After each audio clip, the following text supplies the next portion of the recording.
Սևան համայնքի Դդմաշեն բնակավայրում շարունակվում են, իսկ Գագարին բնակավայրում մեկնարկել են ասֆալտապատման աշխատանքները։ Սևան համայնքի Դդմաշեն բնակավայրում ընթանում են 3-րդ, 6-րդ, 8-րդ եւ 9-րդ փողոցների հիմնանորոգման աշխատանքները։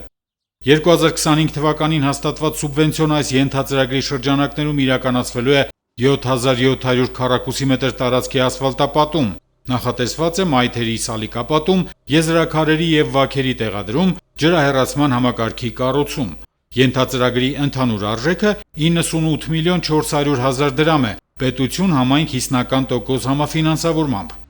Նույն ծրագրի շրջանակներում մեկնարկել են Սևան համայնքի Գագարին բնակավայրի Գայի փողոցի ասֆալտապատման աշխատանքները, որը ներառում է 10980 քառակուսի մետր տարածք, պայմանագրային արժեքը 116 միլիոն 400 հազար դրամ է, պետություն համայնք 50% համաֆինանսավորմամբ։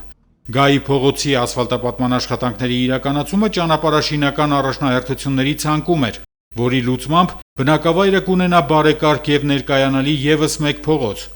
Ենթածրագրերի կապալառուն ԱԱՄ33 ՍՊԸ եւ Սուպերմոնոլիթ ՍՊԸ կոնսորցիումն է։ Հիմնանորոգումից հետո Սևան համայնքում եւս 5 փողոց կհամալրի ասֆալտապատ ու բարեկարգ փողոցների շարքը։